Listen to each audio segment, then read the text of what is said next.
sa ating pong Panginoon. Tayo po ay magbabahagi na ng salita ng Panginoon sa gabing ito.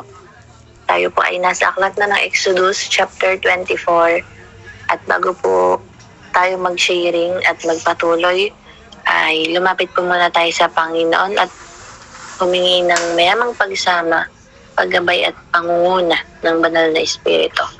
Sige po, tayo po ay manalangin. Panginoon, o Diyos na makapangyarihan sa lahat, o Diyos na mabuti, o Diyos na banal, Diyos na dakila, Diyos na makapangyarihan. Panginoon, sa gabi pong ito kami ay lumalapit at nagpapakumbaba, o Diyos. Panginoon, Ikaw po ang tumulong sa buhay ng bawat isa sa amin. Ikaw po ang patuloy na magturo at magpakahayag ng inyong mga salita. Panginoon, sa gabi pong ito kami po ay magbubulay-bulay sa aklat ng Exodus, Panginoon. Ikaw po ang patuloy na magpaunawa sa amin ng inyong mga salita. Ikaw ang mangusap sa buhay ng bawat isa namin, O, sa buhay ng bawat isa sa amin, O Diyos. At ganun din po sa mga kasama namin na wala pa sa online platform na ito, O Diyos. Ikaw din po ang maglagay ng desire sa kanilang mga puso at patuloy po na kauhawan sa inyong mga salita na ikaw lang yung patuloy na makakapuno, O Diyos. Panginoon, ikaw din po yung mag-iingat sa mga kapatid naming nasa biyahe pa at pauwi pa lang ng kanilang mga tahanan, Panginoon. At patuloy nga po, ikaw na ang nanguna. Ikaw po ang magpakahayag sa gabing ito, O Diyos. At patuloy po na ang bawat salita na tatanggapin namin ay maisapamuhay namin. Salamat po, O Diyos. Patawarin niyo po kami sa aming mga pag-ukulang, mga pagkakasala at patuloy po na linisin niyo kami ng inyong banal na dugo upang kami ay maging karapat-dapat sa inyong harapan. Salamat po, O Diyos. Lahat ng papuri, parangal, pagdakila ay tanging sa Panginoon sa pangalan ni Jesus. Amen. Sige po, tayo po sa gabi ito ay pangunahan ng pagbabahagi po ni Ate Biena.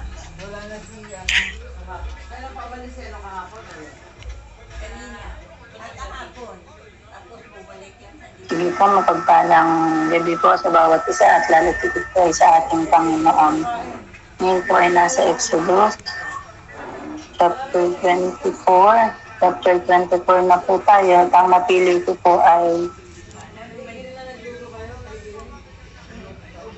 verse 5 po. Sabi po dito, pagkatapos, inutusan niya ang ilang kabataang lalaki na magdala sa altar ng mga handog na susunugin. Sila rin ang inutusan niyang pumatay ng mga hayop na gagamitin bilang handog sa pakikipagkasundo kay Yahweh. At purihin po ang pagkabasa po ng salita po ng ating Panginoon. Dito po nang binabulay-bulay ko po itong chapter 24 sa Exodus po. Dito po kung makikita natin ay parang, kumbaga po, parang kasing series yan mula ng mga previous nating pag-aaral hanggang ngayon kasi ito po yung paglalakbay ng mga Israelita. Diba po mula nung inilabas sila sa Egypto. At hanggang ngayon po, yung pa rin po, parang series po kasi itong sa Exodus. At dito, pinaunawa po, kasi naalala ko po yung binahagi sa gabi ni Brother Ruel, kung ano yung ihahandog. Kasi kung baga po, sabi niya kagabi, kung ang hinahandog dati, yung mga tupa na susunugin, gaya po dito sa verse 5, sa atin sa ngayon, sa kasalukuyan, kung ano yung magbibigay natin na paglilingkod sa Panginoon, kung paano tayo magpupuri sa Panginoon.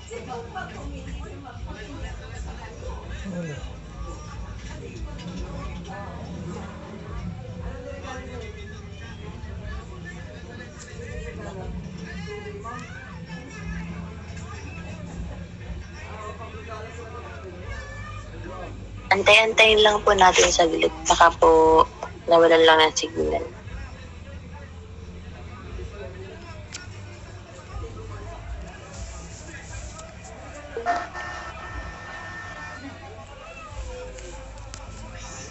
Hello po. Pasensya na po, may na akong signal po eh. Saan po ako tumigil? Kung ano po yung yung karapat dapat nating ihandog sa ating Panginoon. Sige po. Yes. Ayun nga po, sabi ko nga po kanina, ano nga ba, ngayon po sa atin, sa kasalukuyan kasi dati, yung hinahandog nila sa Panginoon, yung mga sinusunog na hayop, mga tupa, sa ngayon po, sa kasalukuyan, ano ba yung mayahandog natin sa ating Panginoon? Sabi nga po na, ulitin ko po, naalala ko po yung binahagi ni Brother Rowell kahapon, na yung kung paano natin mayahandog, kung dati, ganun yung hinahandog, ngayon, kung paano tayo magpupuri sa Panginoon, kung paano natin iaalay yung buhay natin sa Panginoon. Kung paano natin may bibigay yung panahon natin, yung oras natin sa paglilingkod sa Panginoon. Kasi dito sa verse 5 po, inalimbawa po dito yung mga kabataang lalaki. Talagang ano po na sinasabi dito, kabataan. Diba, ulitin ko po yung sabi sa verse 5. Pagkatapos, inutusan niya ang ilang kabataang lalaki na magdala sa altar ng handog na susunod. Sila rin ang inutusan nilang pumatay ng mga hayop na gagamitin bilang handog. At isang bagay po, at magandang bagay po ang pinaunawa sa akin dito ng Panginoon, dito po sa verse 5, nasabi dito, yung word po na ito, yung word po dito na pumatay, yung mga kabataan yung pumatay. Sa akin po, isang bagay po ang pinaunawa sa akin dito ng Panginoon. Diba po yung buhay natin dapat ialay natin sa Panginoon. Magbigay tayo ng panahon sa paglilingkod sa Panginoon. Dito po sa word na pumatay o pinatay, sa atin po bilang mga kabataan, talagang bago tayo makapaghandog sa Panginoon, bago tayo makapag-alay ng buhay at makapaglingkod ng totoo sa Panginoon. Diba po kinakailangan natin talikuran yung ating buhay. Kinakailangan natin patayin yung ating mga pagnanasa, sariling pagnanasa. At yun po yung pinaunawa sa akin ng Panginoon dito, na napakahalaga pala sa atin bilang lingkod ng Panginoon. Kasi dito, sa mga unang verses po, sabi dyan, sa verse 3 po, sa verse 3, basahin ko po yung verse 3. Lahat ng inutos ni Yahweh, sinabi ni Moses sa mga Israelita, amang ito na may sabay-sabay na sumagot. Sabi, lahat ng inuutos ni Yahweh ay susundin namin. Kasi salamat po sa pagkabasa po ng salita po ng ating Panginoon. Sabi ko nga po kanina, bago natin maialay, diba po, bago natin maialay yung buhay natin ng buong buo sa Panginoon, kinakailangan natin talikuran yung sarili natin. Papatayin natin yung sarili natin pagnanasa. Diba po, hindi po natin maibibigay ng buong buo yung buhay natin sa Panginoon. Diba po, kung mayroong natitira pa dyan sa sarili mo na pagnanasa sa mundong ito. Kasi hindi mo masasabing may alay mo ng buong buo yung buhay mo po eh. Kung dyan sa sarili mo ay may tinitira ka pa para sa sarili mo. Amen.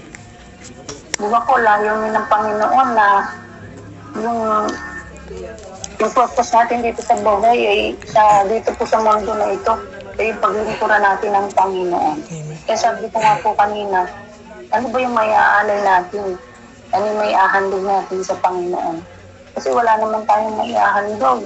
Kung sasabihin mo na maghahandog ka, magbibigay ka sa church, naman palagi po natin tandaan, yung binibigay natin sa church, galing din po sa Panginoon yan. Maging yung buhay natin galing din sa Panginoon. Kasi yung buhay lang natin yung may bibigay natin sa Panginoon. Kaya sabi ko po kanina, bago natin maibigay ng buong buo yung buhay natin sa Panginoon, kailangan natin talikuran o patayin yung sarili natin pagnanasa. Yung sarili natin, kailangan talikuran na natin yung mga kasalanan. Talikuran na natin yung mga hindi nakalulugod sa Panginoon.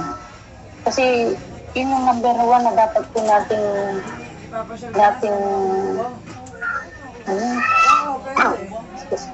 lagi nating tandaan na bago natin maibigay ng buong buo yung buhay natin sa Panginoon, kailangan natin patayin ang sarili po natin pagnanasa. At yun po yung pinaunawa po sa akin ng Panginoon dito. Kasi dito halimbawa yung mga kabataan, tuloy magdadala sa altar ng mga handog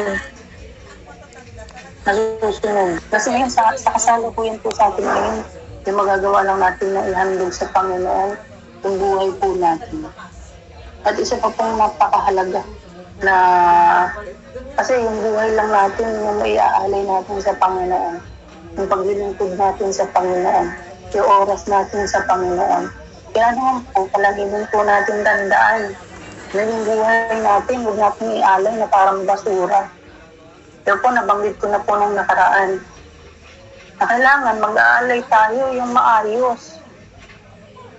Yung buhay nga po natin, hindi po yan galing saan, hindi po lang galing kung saan. Yan po ay pahiram lang sa atin ng Panginoon. Kaya naman po, di ba po, pag nanghiram tayo ng isang gamit, di ba po, nandun na dapat iniingatan natin. Nandun yung pag-iingat para pag isasauli natin, hindi nakakahiya. Ganun din po tayo sa harapan po ng ating Panginoon.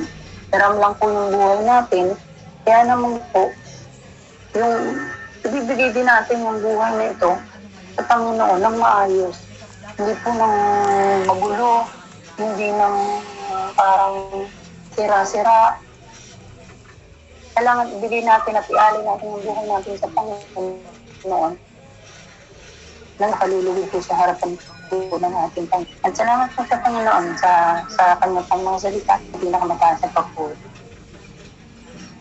Amen. Salamat po sa Panginoon. Ano po, tunay nga po, ang isang nagtitira pa sa kanyang sarili ay hindi makakapag-alay ng buong buo sa Panginoon. At susundan ko po yung ibinahagi. Akin din po ay sa Exodus chapter 24, verse 3. Ang sabi po dito, lahat ng iniutos ni Yahweh ay sinabi ni Moises sa mga Israelita. Ang mga ito na may sabay-sabay sumagot, lahat ng iniuutos ni Yahweh ay susundin namin. Yan po, salamat po sa salita ng Panginoon. Yun po ay tugon ng mga tao. Ang sabi doon, lahat ng iniuutos daw ng Panginoon ay susundin nila. Ano po ibig sabihin? Lahat. Doon pa lang po sa word na lahat. Ibig sabihin all. Walang matitira. Ano po? Kasi lahat nga walang kahit na anong maiiwan. At yun po yung katagang tugon ng mga Israelita. Pagpapakita kung paano kung paano na ang isang tao ay nagpapasakop sa Panginoon. Pag ganun yung tugon na ibig sabihin lahat, ibig sabihin pag may iniutos ang Panginoon, gusto man o hindi, mahirap man o madali, susunod ka. Kasi ang sabi mo lahat. Kumbaga walang matitira, walang exemption. At sabi pa nga po dito, maraming salita yung kayang sabihin natin sa harapan ng Panginoon. Maraming pangako. Pero dapat at mahalagang makita ng Panginoon paano nating tinutupad yung lahat ng iyon. Na po kasi, ang sabi nga po sa Matthew 16:24,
Amen. Purihin ng Lord ngayong gabi. Salamat po sa kanyang mga kapahayagan sa atin. Nagsisilbi itong kalakasan sa atin na ngayon po ang aking pong ibabahagi ay sa Exodus chapter 24 verse 9 to 11 at basahin ko po. Pumunta paakyat sa bundok sina Moises, Aaron, Nadab, Abihu at ang 70 tagapamahala ng Israel. At nakita nila ang Diyos ng Israel. Sa paanan niya ay may sa paanan niya ay may parang daan na gawa sa batong safiro na kasing linaw ng langit. Kahit nakita na ng mga pinuno ang Diyos, hindi sila napatay ng Diyos. Hindi sila pinatay ng Diyos. Kumain pa sila at uminom doon sa kanyang presensya. At ayun po, pinakita ho dito na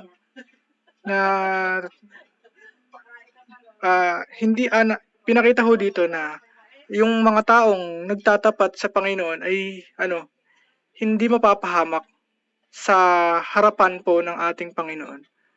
Kung tayo mapunta man sa kanyang presensya ay ayun kung tayo ay kung tayo ay namuhay ng matuwid at meron tayong mababang puso ay hindi tayo mapapahamak kapag dumating yung pagkakataon na humarap tayo sa ating Panginoon.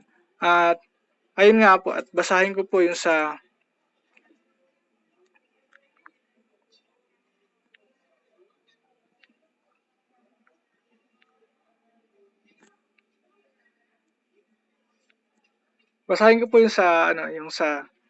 Job, sa Job chapter 42 verse 4 to 6.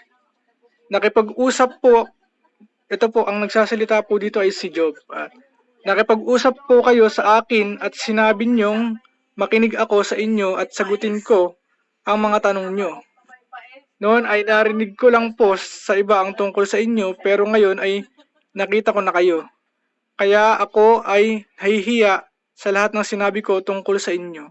Ako po ngayon ay nagsisisi sa pamamagitan ng pag-upo sa abo at alikabok.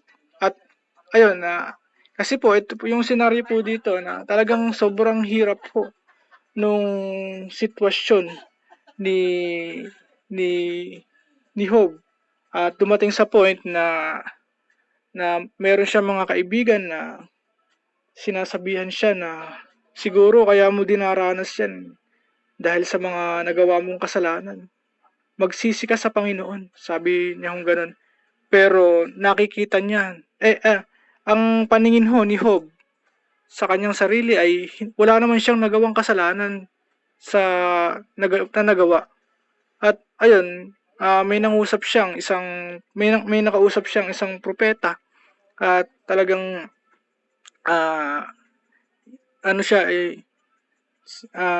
rinibuke siya na ganun kung ang sabi na yung verse po dun ay yung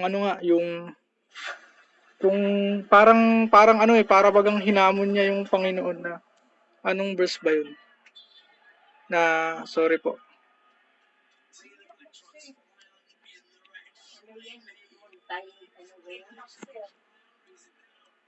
Nagtanong po si Job na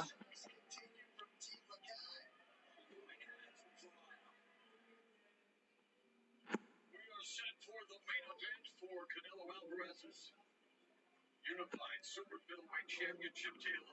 Camilo Culbales. Hindi pa natin nakita yung kuya. That pala, inano ko kanina si Neb.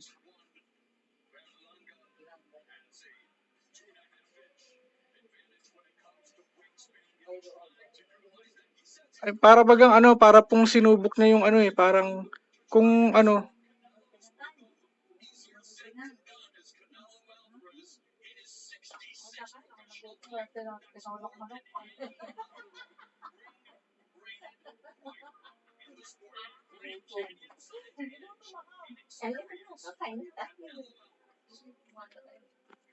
nawala.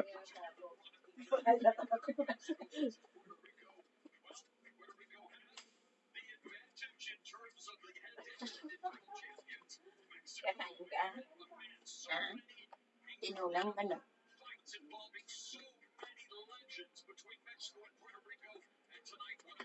So ayun, marami siyang ano kumbaga parang ano po, sa pagkakaalala ko po, yung inaral ko kanina, pangungusap po ng Panginoon na para bang ano basahin ko, noong narinig ko kayo. Kaya ako'y nahihiya sa lahat ng sinabi ko tungkol sa inyo.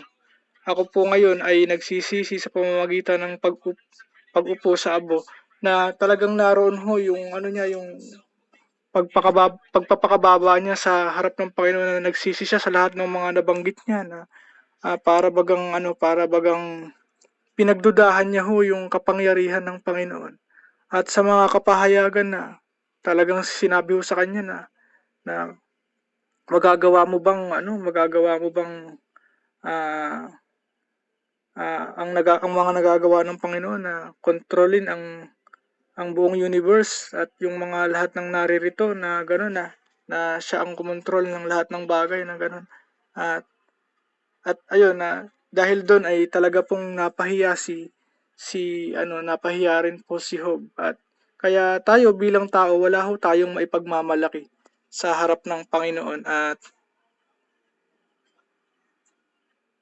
basahin ko rin po yung sa Isaias chapter 6 verse 5. Sinabi ko na nakakaawa ako, tiyak na mapapahamak ako dahil ako'y may makasalanang labi at naninirahan ako sa piling ng mga taong makasalanan dahil makasalanan din ang mga labi. At ngayon, nakita ko ang hari, ang Panginoong makapangyarihan. At ito po yung senaryo na tinawag po si Isaias na ganoon nga po. At nung bumaba po ang ating Panginoon ay meron pong mga nag-aawitang mga anghel sa sa taas ng ating Panginoon na sabi ng mga anghel banal banal banal na ganoon. At sa sobrang kaluwalhatian ng ating Panginoon ay natakot po si Isaias. At ayun, at sa kanyang pagpapakababa ay inamin niya na meron siyang na makasalanang labi at dinampian po nung anghel yung kanyang bibig at lininis yung kanyang labi. At ayun, isang rin yun na basta magawa ho nating magsisi sa lahat ho ng ating mga kasalanan ay kayang-kaya ho ng Panginoon itong patawarin. Gaano man po tayo karumi ay kaya ho tayong kung gaano man tayo kapula ay kayang-kaya ho tayong paputiin ng Panginoon. At siyempre tayo bilang tugon natin dapat talagang talikuran na ho natin yung ating mga lumang pagkatao.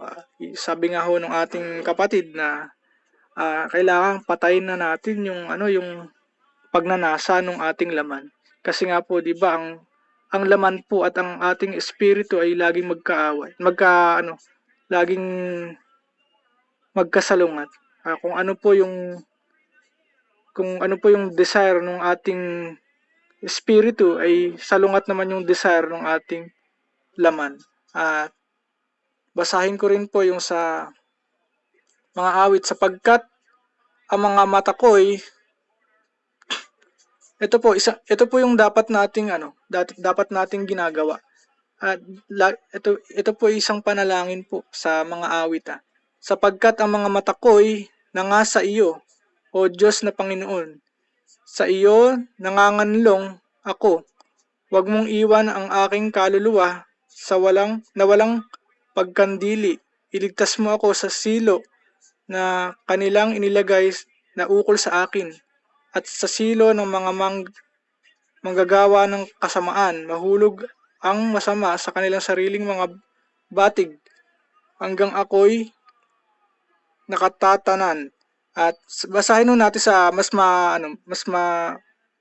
mababaw na salin. At sa Panginoong Diyos, ako'y lumalapit sa inyo, hinihiling ko sa inyo na ingatan niyo ako. Huwag niyong hayaang ako'y mamatay. Ilayo niyo ako mula sa mga bitag na inilaan sa akin ng mga masasamang tao. Sila sana ang mahulog sa sarili nilang bitag, habang ako naman ay makakaiwas doon. At isa po itong napakagandang panalangin bilang mananampalataya na sa gitna ho ng mga pagsubok, ng mga panunukso ng kaaway, na lagi ho nating ituon yung ating paningin sa ating Panginoon.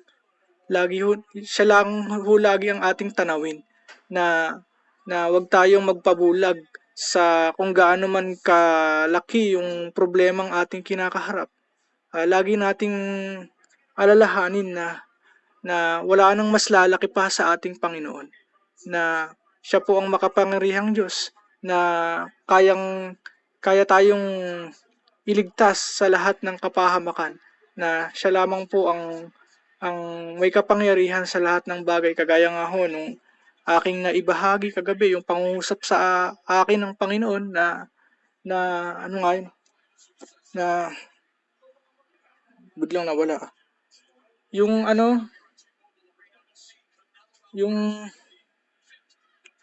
di ba nga, naalala ko po yung di ba sa kwento rin ho ni Job, na di ba talagang bago pa man makagawa ng hakbang ang kaaway sa atin, ay humihingi ho muna siya ng pahintulot sa Panginoon, na yun ang isang patunay na ang ating Panginoon ay God is in control in every situation of our lives, na anuman po ang ating danasin, ay merong mabuting dahilan kung bakit natin dinadanas yun, kahit na mahirap, na ganun, na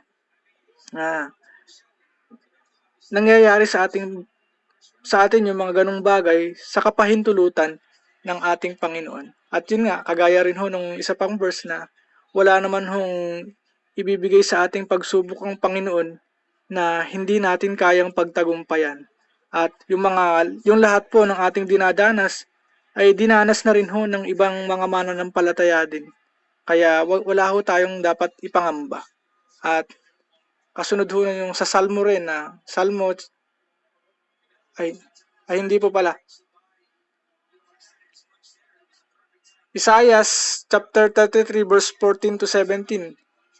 Nanginginig sa takot ang mga makasalanan sa Zion. Sabi nila, ang Diyos ay parang nagliliyab na apoy na hindi mapapatay. Sino sa atin ang makatatagal sa presensya ng Diyos? Ang makatatagal lang ay ang mga taong namumuhay ng matuwid at hindi nagsisinungaling, hindi gahaman sa salapi o tumatanggap man ng suhol. Hindi sila nakikiisa sa mga mamamatay tao at hindi gumagawa ng iba pang masasamang gawain. Ganyang klaseng tao ang maliligtas sa kapahamakan.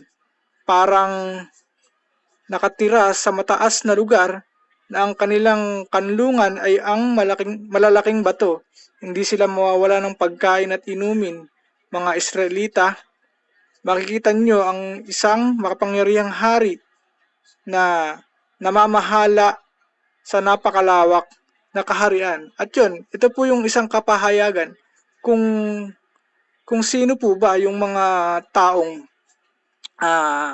makakatagal sa presensya ng ating Panginoon. At yun nga po, basahin ko po uli, ang makakatagal lamang ay ang mga taong namumuhay ng matuwid Siyempre, yung namumuhay ng matuwid, yung nagagawa hong sundin lahat ho ng mga pinag-uutos ng ating Panginoon, na lahat po ng mga taong may banal na takot sa ating Panginoon. Kasi po kung tayo may banal na takot sa Panginoon ay talagang na magiging po tayo sensitive sa pangungusap sa atin ng banal na espiritu, na lagi tayo niyang paalalahanan kung meron man pong nangungusap sa atin na hindi mula sa Diyos, na mula sa kaaway, ay madali ho natin itong matutukoy na ganun.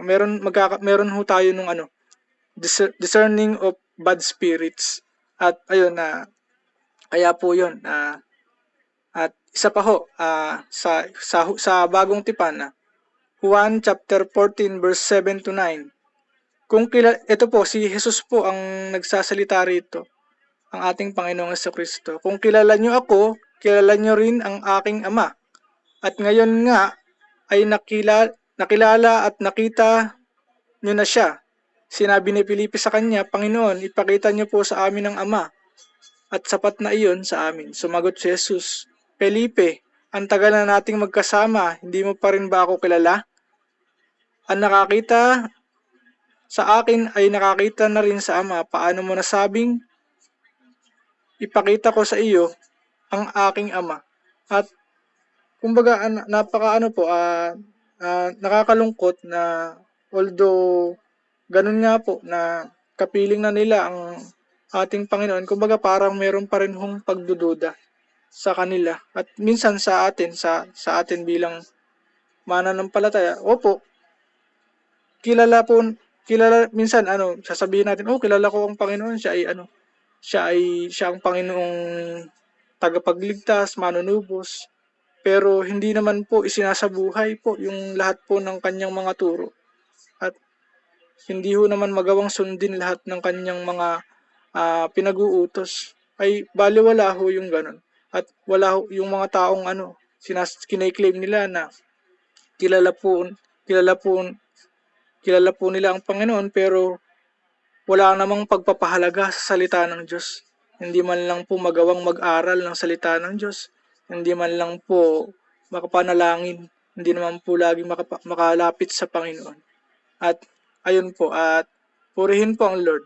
At nawa po ay pakanasain ho natin tayo po ay magsumikap na palagi ho tayo maging handa sa pagdating ng ating Panginoon. Huwag po tayo maging panaya na pangkaraniwang tao, iisipin matagal pa darating ang Panginoon, sasabihin nilang ganun, pero hindi po totoo yun. Talagang malapit na pong dumating ang ating Panginoon na wala akong nakakaalam kung kailan siya darating. Ay kagaya nga nung sinabi na darating ang Panginoon na tulad ng isang magnanakaw na walang nakakaalam kung kailan tayo ay payapa na ganun ay doon darating yung ating Panginoon.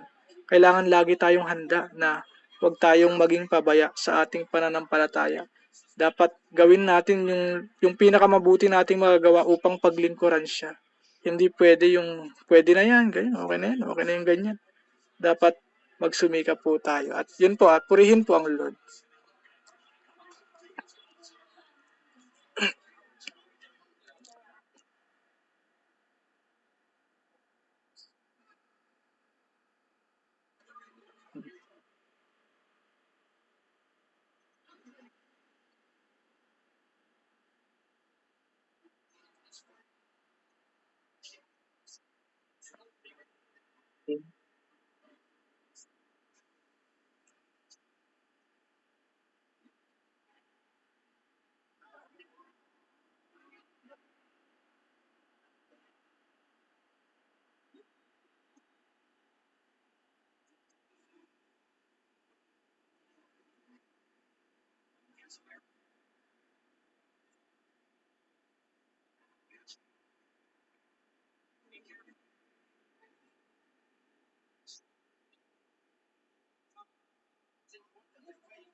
Mm.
Mm.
Amen.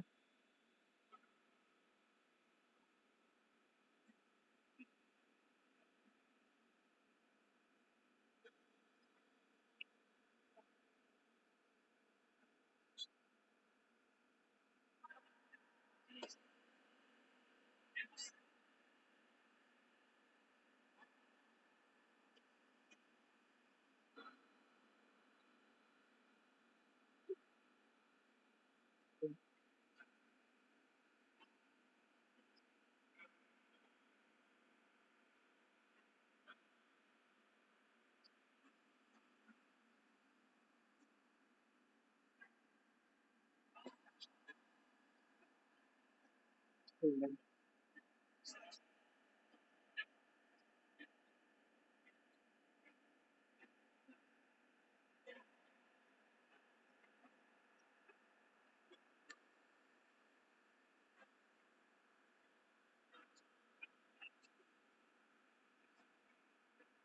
Amen.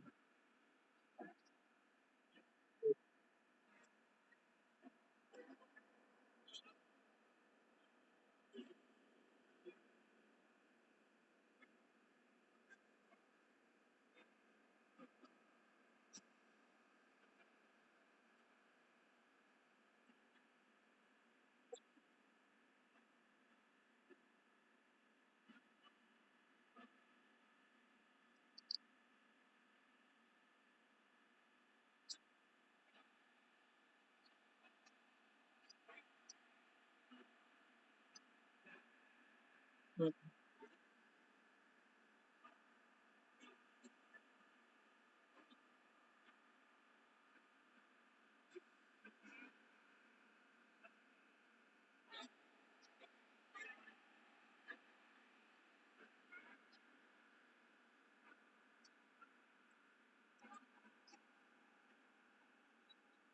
Amen.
Amen.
Meron lang po akong idadagdag. Natuwa lang po ako sa mensahe ng Panginoon. At ayun nga po, kaya napakagandang paalala ho sa atin na dapat po lagi nating pag-ingatan yung lahat ho ng ating ibinabahagi natin sa ating kapwa. Dapat, lalong-lalo na ho, dapat mag-ingat tayo sa lahat ho ng ating ipinapangako sa ating Panginoon, na dapat pagsikapan ho natin na tayuan iyon at manindigan sa lahat ho ng ating ipinapangako sa Panginoon. At basahin ko po yung sa Mateo chapter 3 verse 17 hanggang Mateo chapter 4 hanggang Mateo chapter 4 verse 1, at basahin ko po. Ito po yung senaryo kung kailan binautismuhan ang ating Panginoong Hesukristo ni Juan Bautista. At nung pagkatapos ng bautismuhan ay sa 17, at may boses na narinig mula sa langit, nagsabi, ito ang minamahal kong anak na lubos kong kinalulugdan. At pagkatapos hunon, tinukso si Jesus. Pagkatapos nito, dinala ng banal na Espiritu si Jesus sa ilang upang tuksohin ng dyablo. Doon ay nag-ayuno si Jesus ng 40 araw at 40 gabi. Kaya nagutom siya. Dumating ang manunukso at sinabi sa kanya, kung ikaw nga ang anak ng Diyos, gawin mong tinapay ang mga batong ito. Pero sumagot si Jesus, sinasabi sa kasulatan, hindi lang sa pagkain nabubuhay ang tao kundi sa bawat salita ng Diyos. At purihin ho ang pagkabasa ng salita ng Diyos. At yung ating pong papansinin, yung sa verse 1 po, nung Mateo chapter 4, pagkatapos nito, dinala ng banal na Espiritu. Ay sa ibang salin po kasi ay Espiritu lamang po yung nakalagay. Wala hong banal. Capital letter po yung Espiritu, yung banal na Espiritu. Si Jesus sa ilang upang tuksuhin siya ng dyablo.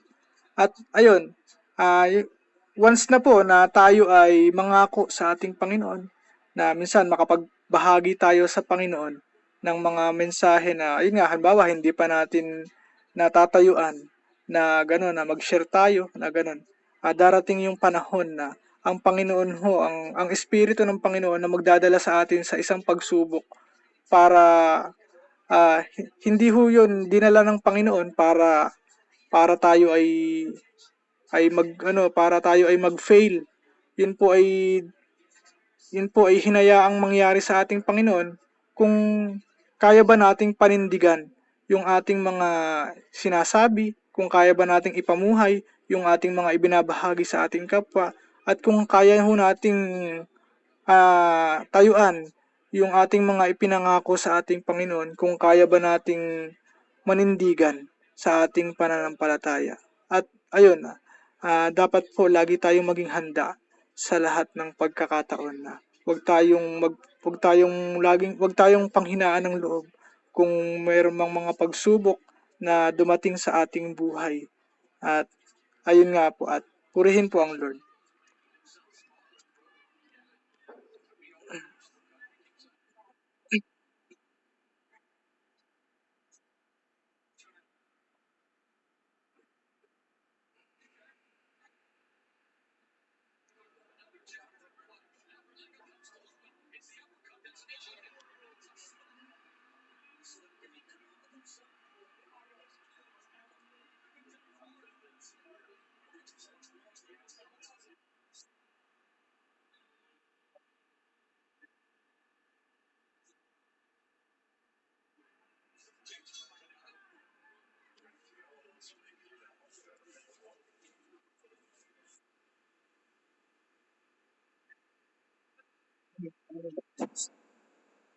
Yes. Yes.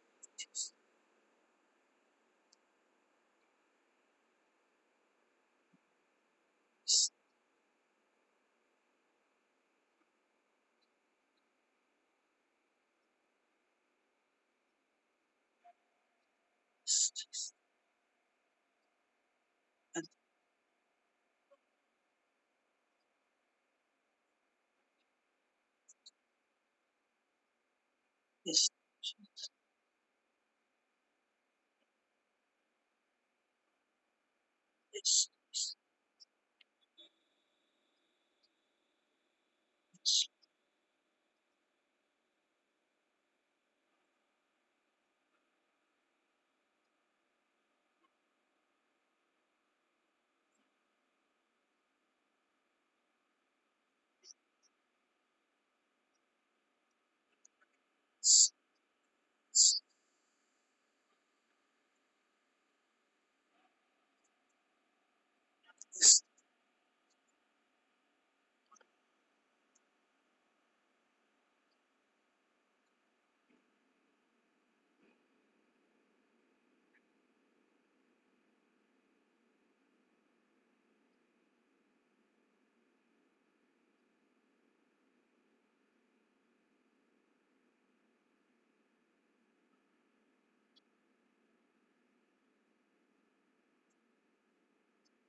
God bless po.